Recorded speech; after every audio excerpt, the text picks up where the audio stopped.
Doctor Baba Saheb Ambedkar open university.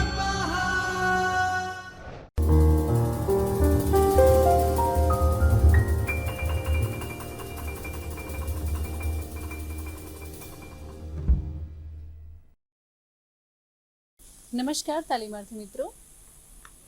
Doctor Baba Saheb Ambedkar open યુનિવર્સિટીના ચૈતન્ય સ્ટુડિયોમાં શિક્ષણશાસ્ત્ર વિભાગમાંથી હું ડૉક્ટર હિના રાવલ આપ સૌનું સ્વાગત કરું છું. મિત્રો, આજે આપણે બીએડના પ્રથમ વર્ષના પેપર કોડ ES 116 ગુજરાતીનું અધ્યાપન, જેમાં બ્લોક 1 યુનિટ 5 માતૃભાષા શિક્ષણનું આયોજન, જેના વિવિધ વ્યાખ્યાન પૈકી ચોથા વ્યાખ્યાનમાં આપણે અભ્યાસ કરીશું.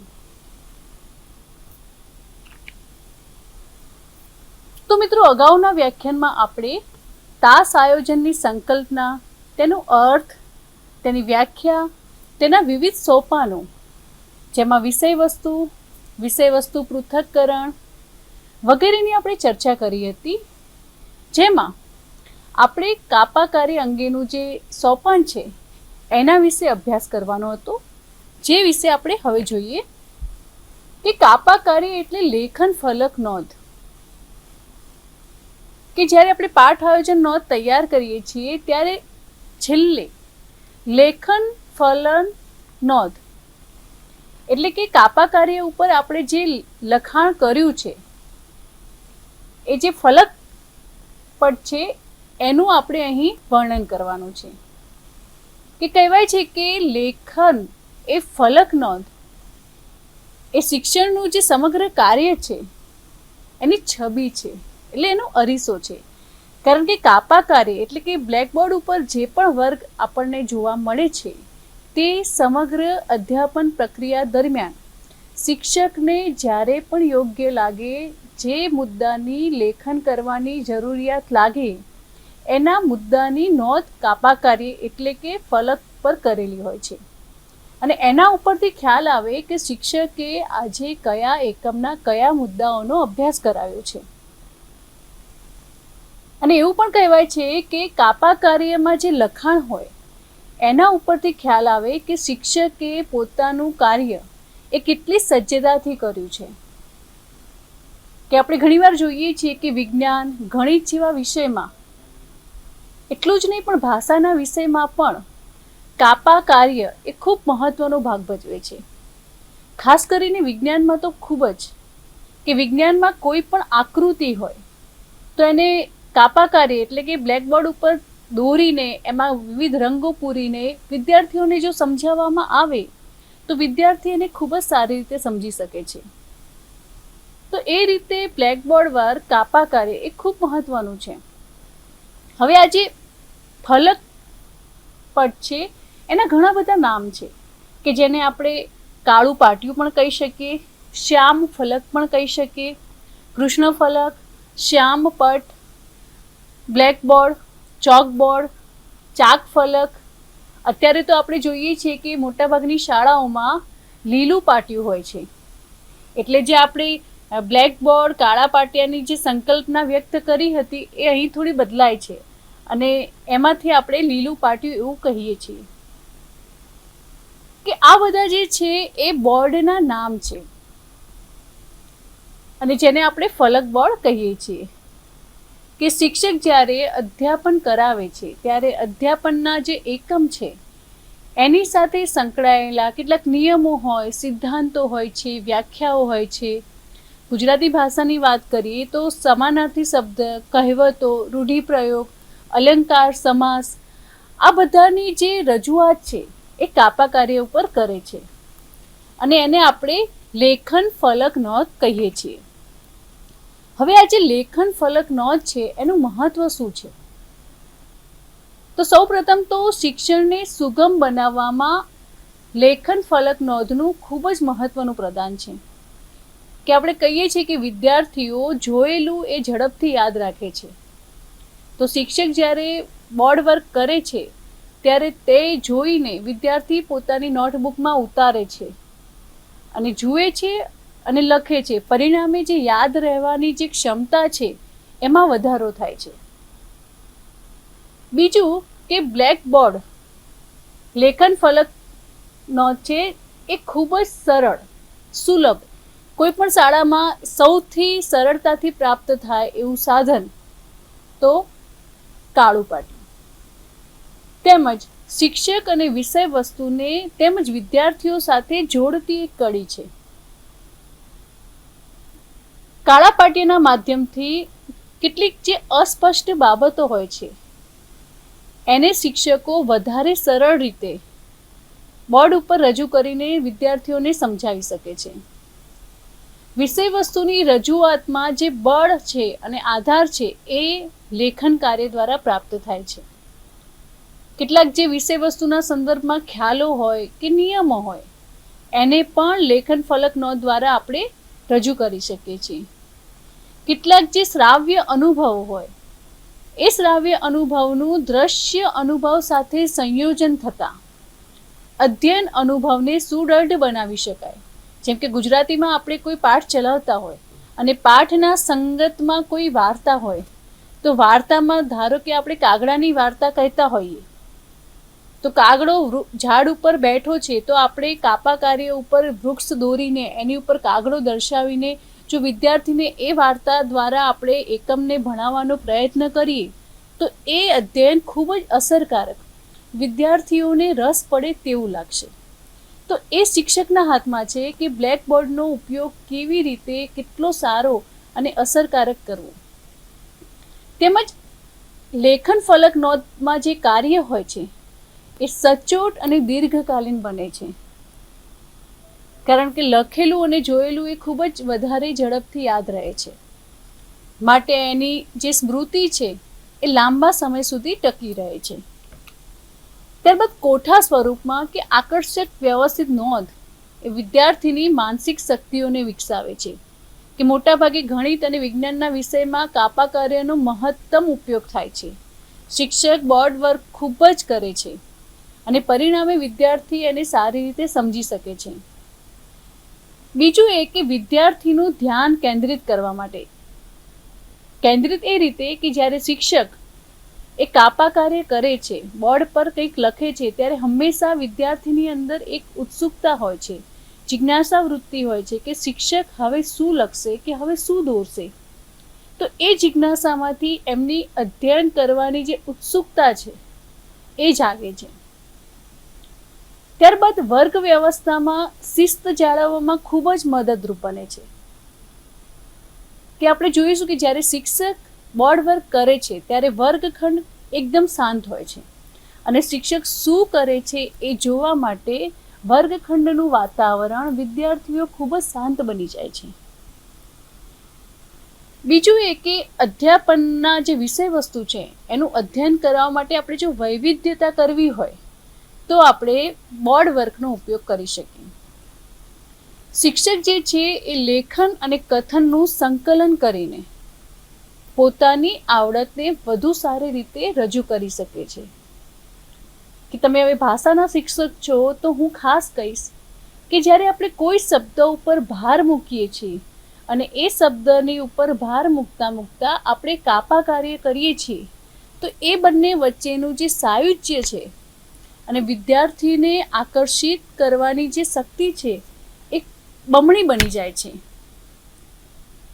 કે ભાષાના શિક્ષકમાં એ આવડત હોવી એ ખૂબ જ જરૂરી છે કે શબ્દના ભાવને અનુરૂપ આરો અવરો યુક્ત રજૂઆત કરવી અને ત્યારબાદ બોર્ડ વર્ક કાપા કાર્યમાં એનું નોંધ કરવી આ પણ એક ખૂબ જ સજ્જતા માંગી લે તેવી કામગીરી છે. ત્યારબાદ વ્યવસ્થિત નોંધ એ વિદ્યાર્થીઓમાં લેખન કૌશલ્યનો પણ વિકાસ કરે છે. કે આપણે જોઈશું કે લખેલું જે છે એને આપણે જોઈએ છીએ ત્યારે એ આપણને ખૂબ જ સારી રીતે સમજાય છે અને યાદ રહે છે. કે આપણે ઘણા બધા શબ્દો વાક્યો બોલીએ છીએ પરંતુ જ્યારે એ શબ્દો વાક્યોનું આપણે લેખિત સ્વરૂપ જોઈએ છીએ ત્યારે આપણને ખ્યાલ આવે છે કે જોડણીના જે નિયમો છે, આ શબ્દ કઈ રીતે લખાય એ જોવાથી જ ખ્યાલ આવે છે. અને એટલા જ માટે કાપા કાર્ય કે ફલક નોંધ એ શિક્ષક માટે અને વિદ્યાર્થીઓને અધ્યયન કરવા માટે ખૂબ મહત્વની છે.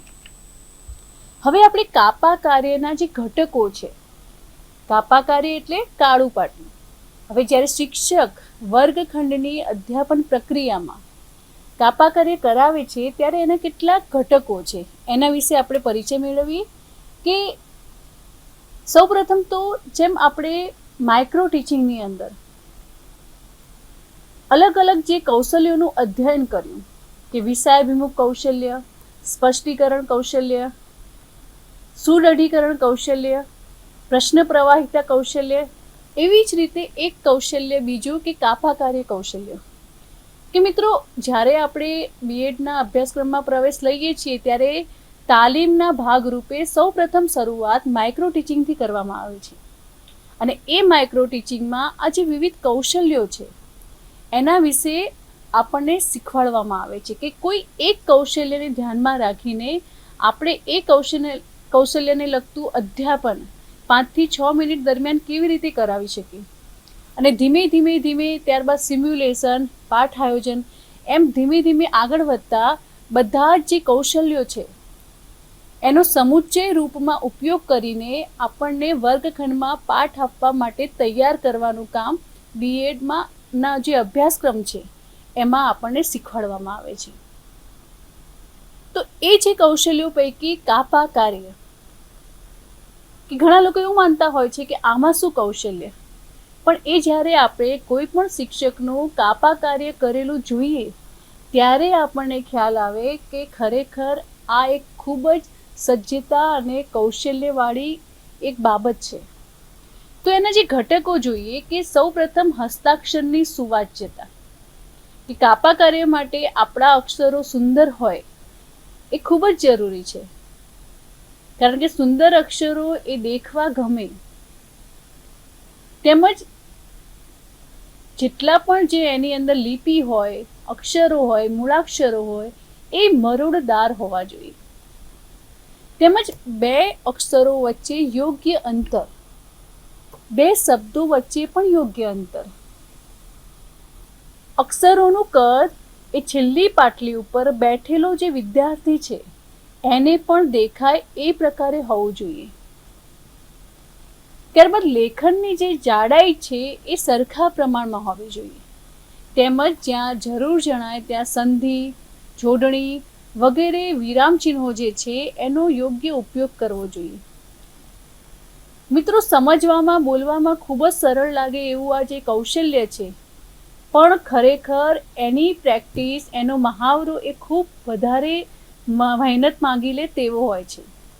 માટે કાપા કાર્ય એ ઉત્તમ હોવું એ શિક્ષક માટે ખૂબ મહત્વની બાબત છે.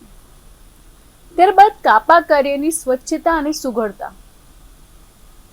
કે જ્યારે આપણે બોર્ડ ઉપર ચોકના માધ્યમથી આપણે લખતા હોઈએ છીએ ત્યારે સાથે સાથે આપણે એ પણ ધ્યાન રાખવાનું છે કે બોર્ડ ઉપર કોઈ અક્ષર લખ્યા પછી એને ગમે તે રીતે લૂછી નથી દેવાનું, કારણ કે ત્યારબાદ એના જે બીજા ધાબા છે એ આગળ દેખાય છે અને એના કારણે સામેવાળી જે વ્યક્તિ જુએ છે એને દેખવામાં અરુચિકર લાગે છે. ત્યારબાદ કાપા કાર્યના આપણે યોગ્ય વિભાગો પાડીને કાપા ઉપર જુદા જુદા જે શીર્ષકો છે એ આપીને લખી શકીએ. જેમ કે ગુજરાતીમાં કોઈ આપણે એકમ ભણાવતા હોઈએ તો એ એકમની અંદર આવતા સમાનાર્થી શબ્દ એવો મુદ્દો આપીએ. ત્યારબાદ એમાં આવતા સમાનાર્થી શબ્દો, રૂઢિપ્રયોગો, એની નીચે રૂઢિપ્રયોગ,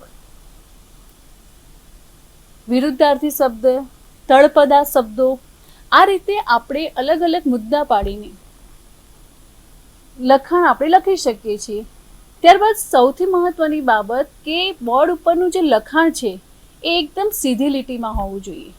કે ઘણીવાર એવું થાય કે એક અક્ષર નીચે હોય તો બીજો અક્ષર ઉપર હોય, અથવા તો ઉપરથી નીચે તરફ જતું લખાણ હોય, તો સામે જે વિદ્યાર્થીઓ બેઠા છે એમને દેખવામાં ખૂબ જ અરુચિકર લાગે છે અને શિક્ષક માટે એક શોભાયમાન વસ્તુ નથી. તેમજ જ્યાં જરૂર લાગે ત્યાં આપણે રંગીન ચોકનો પણ ઉપયોગ કરવાનો છે કે જેના લીધે કાપા કાર્ય એ ખૂબ જ આકર્ષક લાગે. હવે કાપા કાર્યની યથાર્થતા કે વિષય વસ્તુને આધારે રજૂ થતા મુદ્દાઓને સાતત્ય જળવાય તે હોવું જોઈએ. કે વિષય વસ્તુના જે મુદ્દાઓ છે એ તારવેલા બધા જ વિશ્લેષણના જે મુદ્દા છે, તો જરૂરી નથી કે કાપા કાર્ય ઉપર એ બધાની નોંધ હોવી જ જોઈએ. કોઈ એક એકમ હોય તો એમાં ઘણા બધા પર્યાયવાચી શબ્દો હોય, ઘણા બધા વિરુદ્ધાર્થી શબ્દો હોય, પણ એમાં જે ખરેખર મહત્વના હોય, થોડા અઘરા હોય અને વિદ્યાર્થીઓને એની સમજ આપવી જરૂરી હોય, એવા મુદ્દાઓનો જ આપણે અહીં ઉલ્લેખ કરીએ છીએ અને એની નોંધ કરીએ છીએ. ત્યારબાદ વિષયની સાથે સંગત હોવા જોઈએ. શીર્ષક અને તેને આધારે જે તારવેલા જે મુદ્દા છે એ તર્કસંગત અને યોગ્ય સંબંધ જળવાતો હોવો જોઈએ. ત્યારબાદ મુદ્દાઓ જે છે એ ટૂંકા, સરળ અને સ્પષ્ટ ભાષામાં લખાયેલા હોવા જોઈએ. કે મિત્રો, એક બોર્ડ હોય અને એની અંદર આપણે સમગ્ર એકમના મહત્વના જે બિંદુઓ હોય, મહત્વના મુદ્દાઓ હોય, એનો આપણે સમાવેશ કરવાનો હોય, તો એ આપણે ખૂબ જ મહત્વનું જે બાબત છે કે એ ધ્યાન રાખવું જોઈએ કે મહત્વના તમામ મુદ્દાઓ કાપા કાર્યમાં આવી જાય. ત્યારબાદ ભાષા શિક્ષણના જે પત્ર લેખન છે, પ્રસંગો છે, શીર્ષકની યથાર્થતા, રૂઢિપ્રયોગ, સંધિ, એ પ્રમાણે અલગ અલગ વિભાગો પાડીને આપણે એને દર્શાવી શકીએ. હવે કેટલીક પ્રકીર્ણ બાબતો કે સૌપ્રથમ તો કાપાનો ઉપયોગ કરતા પહેલા તેને સ્વચ્છ કરવું. કે જ્યારે આપણે કાપા કાર્ય કૌશલ્યનો જ્યારે આપણે અભ્યાસ કર્યો ત્યારે આપણે જોયું કે સૌપ્રથમ જ્યારે શિક્ષક વર્ગખંડમાં પ્રવેશે છે ત્યારે સૌપ્રથમ એ જોઈ લેવાનું કે જે બોર્ડ છે એ સ્વચ્છ છે કે નથી. તો સૌપ્રથમ એને પહેલાં સ્વચ્છ કરી લેવાનું, જો ન હોય તો. ત્યારબાદ બીજી એક બાબત એ જોવાની કે જ્યારે પણ આપણે કાપા કાર્ય કરતા હોઈએ ત્યારે આપણી પીઠ દેખાય એ રીતે આપણે ઊભું નથી રહેવાનું. સાઈડમાં ઊભું રહીને આપણે આ રીતે લખવાનું છે. તો એ પણ શિક્ષકે ધ્યાન રાખવું જોઈએ. બીજું કે જ્યારે આપણે ચોકથી લખીએ છીએ ત્યારે ચોકનો અવાજ ના આવવો જોઈએ. ઉપરાંત ચોકમાંથી જે ઝીણી ઝીણી રચકણો છે એ ઉડે નહીં, તે પણ ખાસ ધ્યાન રાખવાનું છે.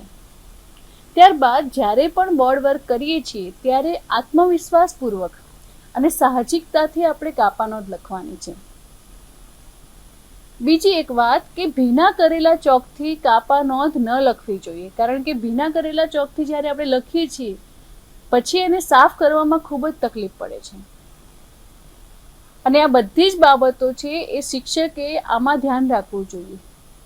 અને એક મહત્વની બાબત કે જ્યારે આપણો એકમ કે આપણું જે પાઠ આયોજન છે, અધ્યાપન પ્રક્રિયા પૂર્ણ થાય છે ત્યારે બોર્ડ સાફ કરીને આપણે વર્ગખંડમાંથી બહાર નીકળવાનું છે.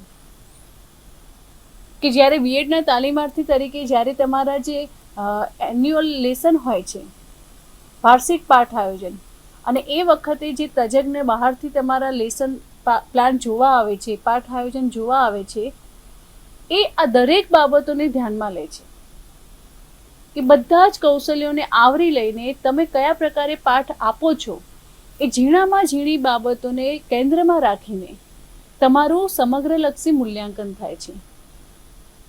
ઇવન પુસ્તક પકડવાની જે રીત છે એને પણ ધ્યાનમાં લેવામાં આવે છે. તો મિત્રો, બીએડમાં આપણે આ જ શીખવાનું છે કે એક શિક્ષક તરીકે આપણે કઈ રીતે વર્ગખંડમાં અધ્યાપન કરાવવાનું છે.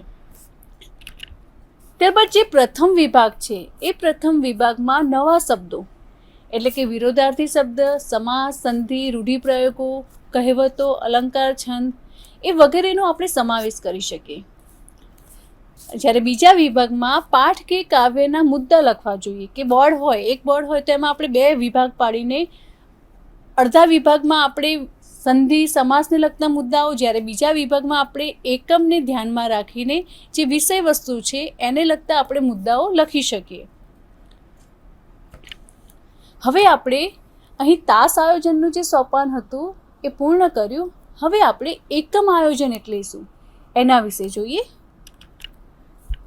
કે તાસ આયોજનમાં કેવું હોય છે કે એક નિશ્ચિત એકમનું એક જ તાસ દરમિયાન આપણે અધ્યાપન કાર્ય કરાવવાનું હોય છે અને ખૂબ જ ઓછા સમયગાળામાં એક એકમને સમજાવવાનું હોય છે. પણ કેટલીક વાર કેવું બને છે કે કોઈ એક એકમ એ વધારે પડતો લાંબો હોય છે અને એ લાંબા એકમને કોઈ એક તાસમાં ભણાવવું અને અધ્યયન પૂર્ણ કરવું એ ખૂબ જ મુશ્કેલ બની જાય છે. ત્યારે એવી પરિસ્થિતિના નિવારણ સ્વરૂપે એકમ આયોજન બનાવવામાં આવે છે.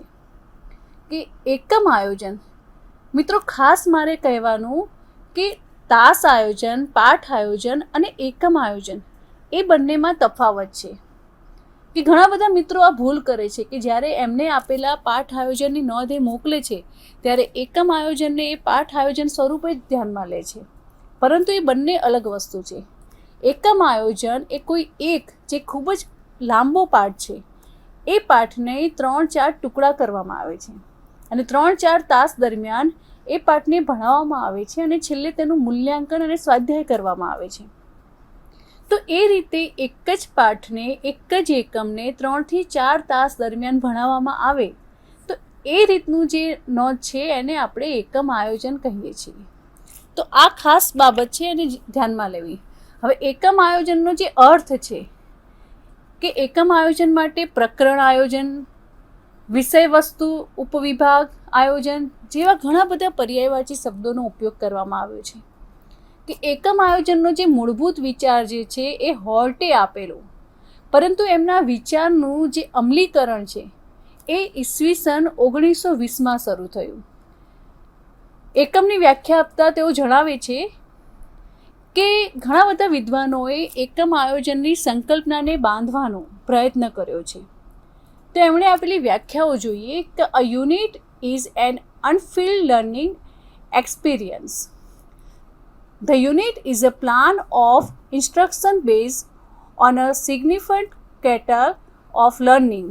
એકમ એટલે સમાન કક્ષાવાળા અધ્યયન અનુભવોનું સંકલન.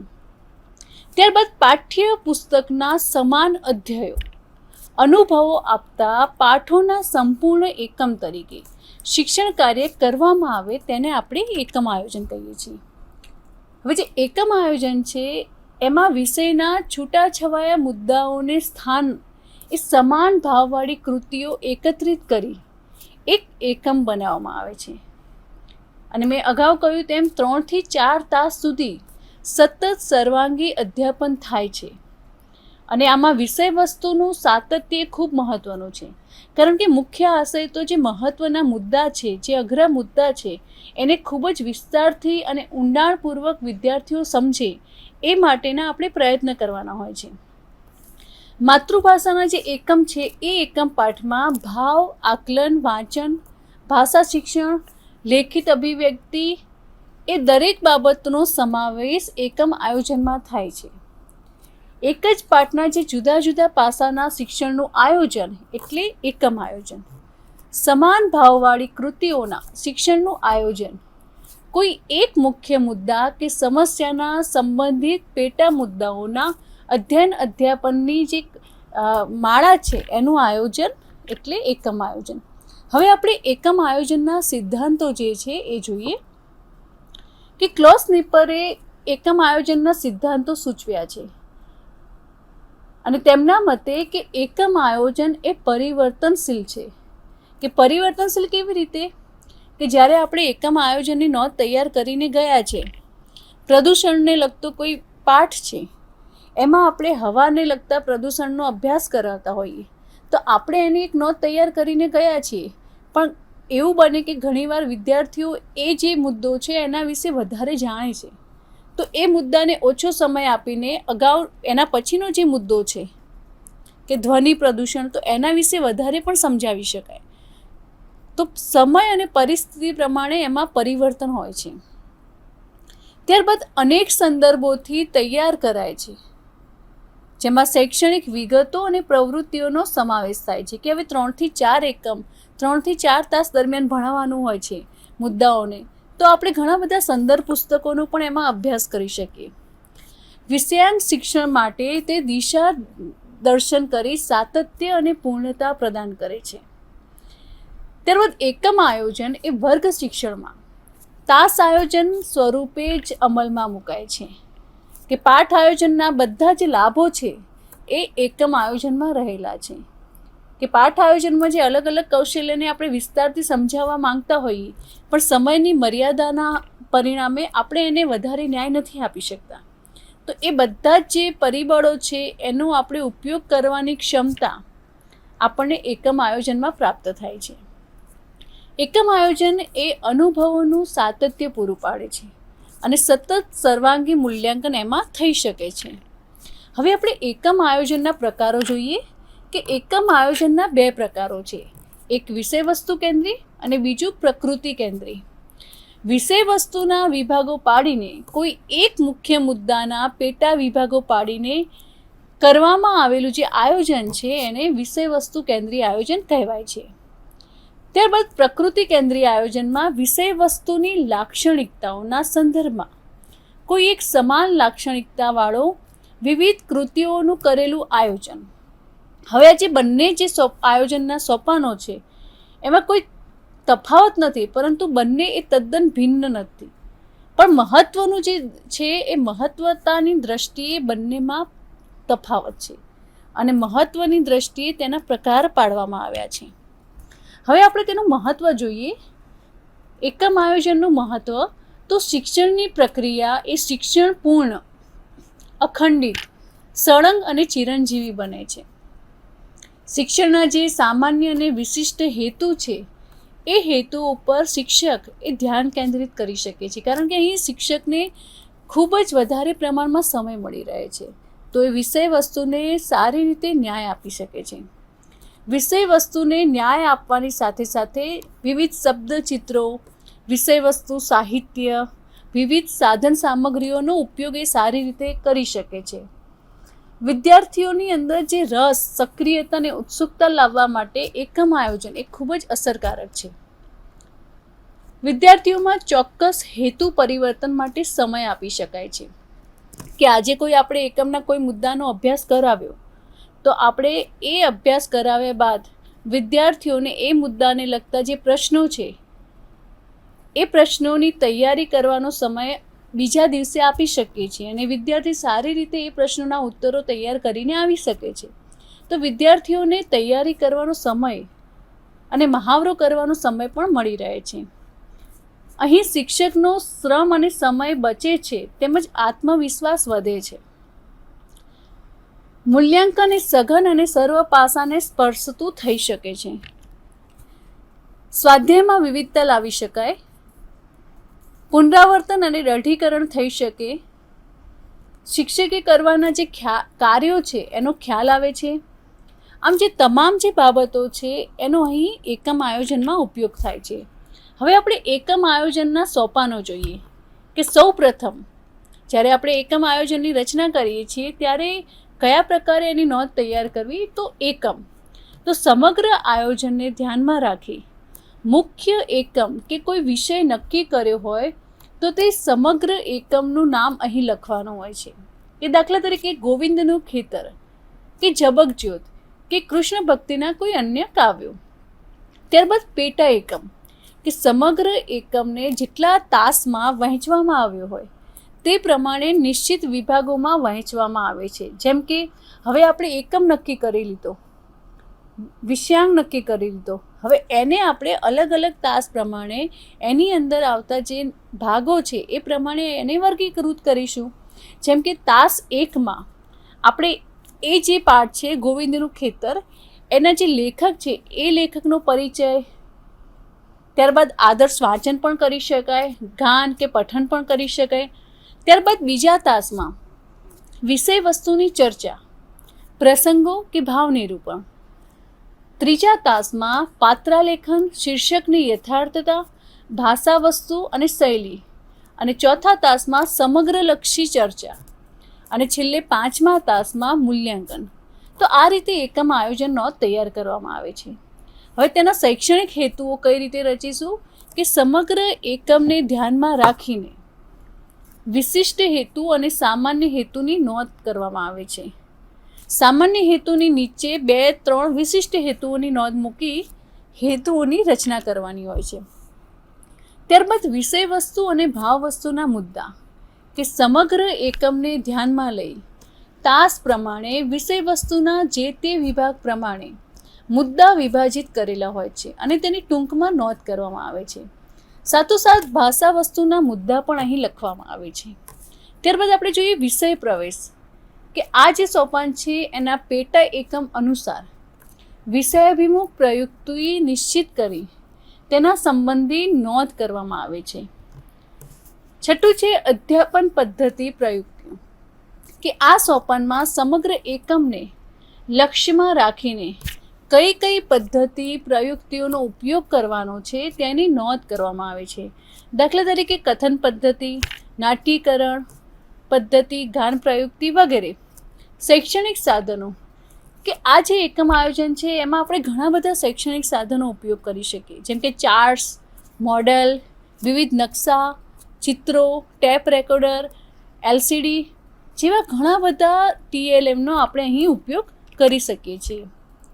તો આ રીતે જે શિક્ષણની પ્રક્રિયા છે એ શિક્ષણની પ્રક્રિયામાં એકમ આયોજન એ કોઈ પણ વિષયના એકમને ઊંડાણપૂર્વક સમજવા માટે ખૂબ જ ઉપયોગી છે.